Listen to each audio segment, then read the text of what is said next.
뭔가 열심히는 하고 있는데 마음 한구석이 계속 비어있는 기분, 다 재미없고 무의미하게 느껴질 때가 있지 않으신가요? 혹은 가족도 있고 친구도 있는데 이상하게 진짜 친밀한 사람은 하나도 없는 것 같고 어느 날 갑자기 모든 연락이 끊긴 것처럼 느껴질 때 왜 나만 그렇게 이 관계에 신경 쓰고 있었던 건가 하는 생각도 들면서 세상에 나 혼자 남겨진 것 같은 기분 혹시 느껴보신 적 있으셨다면 오늘 영상 잘 찾아오셨습니다.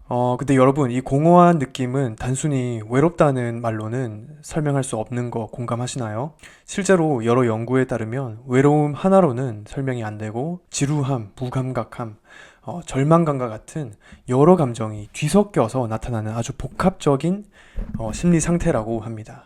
그래서 이 공허함의 배경이 놀랍게도 경계선 성격장애나 나르시시스틱 자기애성 성격장애, 우울증, 조현병 스펙트럼 등 서로 다른 정신질환적 배경과 뇌과학적 특성에 연결되어 있을 수 있다고 하는데요. 오늘은 우리가 느끼는 이런 공허함의 실체에 대해서 하버드 의대 정신의학 리뷰 저널이죠. 하버드 리뷰 사이키어트리의 2020년에 실린 리뷰 논문을 바탕으로 함께 알아보고 공허감 테스트 설문을 같이 해보면서 지금 느끼는 공허함의 수준이 어느 정도인지 또 구체적으로는 어떤 유형에 가까운지 알아보는 시간을 가져보겠습니다. 여러분, 아까 말씀드렸듯이 이 공허함이라는 감정은 단순히 외롭다거나 기운이 없는 상태와는 다릅니다. 그런데도 정신의학 연구에서는 그동안 이 감정을 별도로 깊게 다루지 못한 게 현실이에요. 대부분 경계선 성격장애, 즉 주변 사람들에게 버려질 것 같은 불안을 자주 느끼는 정신질환과 연결지어 설명되어 왔습니다. 하지만 최근 들어서 이 하버드 리뷰 논문을 포함해서 공허함을 조금 더 입체적으로, 다층적으로 이해하려는 시도들이 생기고 있는데요. 논문에서는 공허함을 단순히 무기력이나 외로움으로 축소해서는 안 되고 자살 위험과도 연관될 수 있기 때문에 우리가 조기에 인지하고 대응하는 것이 중요하다고 강조하고 있습니다. 그래서 공허함은 별도의 증상군으로, 즉 치료의 목표가 될 수 있는 중요한 신호로 봐야 된다고 주장하고 있습니다. 그런데 문제는 이 공허함을 제대로 측정할 수 있는 믿을 만한 설문 도구가 아직은 부족하다는 점이에요. 다행히도 2년 전인 2020년에 MSES라는 다차원적 공허함 척도가 개발되었고 작년에는 이 설문을 한국어로 옮긴 KMSES의 초기 연구 결과도 발표되었습니다. 그래서 지금부터는 이 설문을 함께 해보면서 내 공허함이 어느 정도 수준인지 또 어떤 특성이 더 강하게 나타나는지 직접 체크해보는 시간을 가져보려고 합니다. 자, 이제 바로 공허함 테스트 설문을 해볼 텐데요. 참고로 한국인 500명을 대상으로 발표된 초기 통계치에 따르면 총점을 기준으로 했을 때 평균이 30.7점이었으니까요. 내 점수가 대략 31점보다 높은지 낮은지 한번 비교해 보시면 좋을 것 같습니다. 그리고 설문은 총 13문항인데 조금 많죠? 각 문항에 대한 점수를 1점에서 5점 사이로 답하면 되고요. 기록할 종이가 있다면 종이도 좋고 댓글 작성란을 활용해서 기록해 보시길 바라겠습니다. 저도 한번 같이 해보면서 진행하겠습니다. 먼저 첫 번째 문항입니다. 나는 내 마음이 허전하다고 느낀다. 두 번째, 나는 정서적으로 무언가를 원한다고 느낀다. 세 번째, 나는 정서적으로 허기진다고 느낀다. 네 번째, 내 마음속에 커다란 공허함이 있는 것 같다고 느낀다.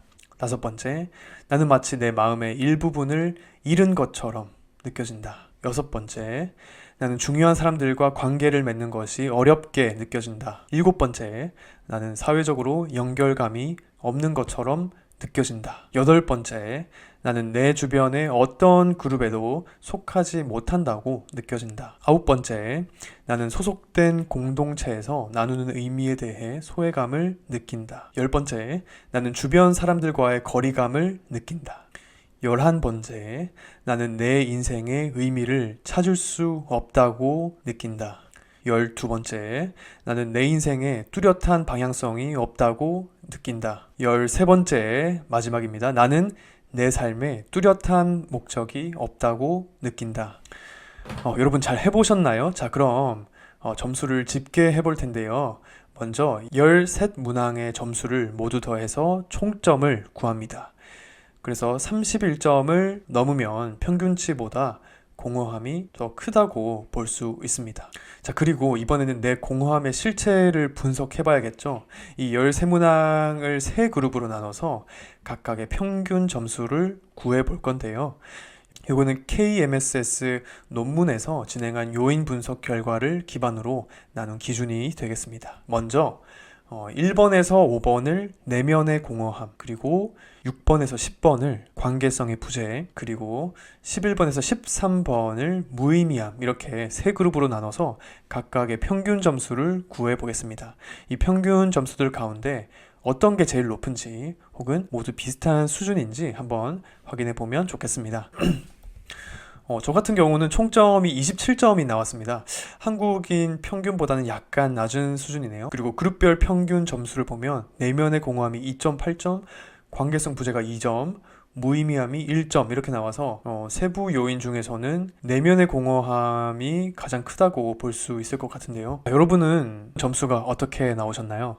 이번에는 이 세부 점수를 가지고 우리의 공허함 유형이 어디에 가까운지 알아보도록 할 텐데요. 한 가지 지금부터 말씀드리는 내용은 발표된 연구의 잠정적인 해석 수준의 설명이고, 구체적인 뇌 기전은 아직 연구가 더 필요한 부분이기 때문에 자가 점검을 위한 참고용으로 봐주시면 되겠습니다. 먼저 첫 번째 유형입니다. 이 유형은 사회적인 관계에서 오는 공허함이 큰 케이스인데, 만약 내 점수가 첫 번째와 두 번째 그룹이었던 내면의 공허함과 관계성의 부재, 이 두 점수가 무의미함보다 월등히 높은 경우에 해당되는데요. 저도 포함될 수 있겠네요. 만약 이 공허함이 일시적으로 나타난 거라면 주로 나르시시즘적 성향에서 볼 수 있는 패턴의 허탈감이라고 할 수 있는데요. 어떤 외부적 사건에 의해서 주변 사람에게 받는 인정이나 칭찬을 받지 못했다거나 혹은 내 자존감에 크게 상처가 난 경우일 수 있는 것이죠. 이 경우에는 외부 평판에 대한 의존을 줄이고 나만의 기준을 더 확고하게 세워보는 시도가 필요할 수 있겠습니다. 그런데 만약 이런 공허함이 만성적으로 지속되어 왔거나 또 장기간 지속된다면 경계성 성격 장애의 패턴으로 해석될 수가 있는데요. 특히 주변 사람이나 사회에서 벌어지는 것에 대한 불안감, 소외감이나 고립감이 문제라고 볼 수 있겠습니다. 이런 경우에는 우선 불안을 잘 컨트롤하는 것이 중요한데, 이런 패턴의 공허감이 계속 커진다면 다른 유형들보다 더 안 좋은 행동으로 흘러갈 가능성이 있기 때문에 전문가의 도움이 특히 필요할 수 있다고 합니다. 두 번째는요, 무의미함 점수가 가장 높거나 세 요인이 모두 높지만 특히 무의미함이 두드러지는 케이스입니다. 이 패턴은 삶의 의미, 목적 상실과 같은 연관된 우울증적인 증상과 닮아 있을 수 있습니다. 주로 우울증에서 느껴지는 공허감이 삶 전체가 텅 빈 듯한 무가치감, 희망 상실이기 때문인데요.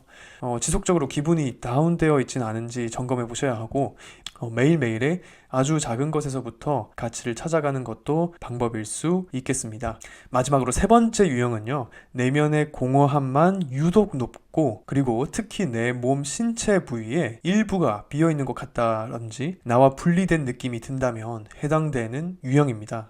비교적 드문 케이스라고 하는데, 이러한 증상의 패턴이 조현병 스펙트럼과 연관되어 있을 수 있다고 보고되고 있기 때문에 현재 감각으로 주의를 가져오는 연습처럼 현실감을 되찾는 연습이 도움이 될 수 있을 것 같습니다. 오늘 이렇게 공허감에 대해 함께 이야기를 나누고 직접 설문도 해보면서 내 마음속의 상태를 조금 더 구체적으로 들여보는 시간을 가져봤습니다. 혹시 앞으로 주변에서 누군가 인생이 공허하다는 말을 한다면 단순히 힘내라고 말하기보다는 무엇이 공허한 건지, 어떤 결의 공허함인지 함께 얘기해 보는 건 어떨까요? 그런 대화 속에서 진짜 해결의 실마리가 보일지도 모르겠습니다. 오늘 내용이 조금이나마 도움되셨다면 좋아요와 구독으로 응원 부탁드리고요. 오늘 테스트하면서 느끼신 점이나 궁금한 점이 있다면 댓글로 꼭 나눠주시면 감사하겠습니다. 감사합니다.